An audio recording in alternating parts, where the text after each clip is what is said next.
of the cells. Las células, ustedes saben qué es una célula. No somos lleno de células, ¿no? And every cell is very small. It's so small we cannot see with the eyes. We need the microscope. And what I work is inside the cell. I want to see what is inside the cells.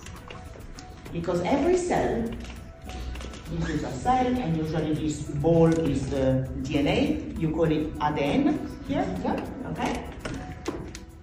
Can we choose different things? Today I want to do this. Today I want to do that. And when a cell decides where to go and what to do, is what we call cell fate, or destino celular. And this destino can be very, very different things. What do you think is this? Yeah.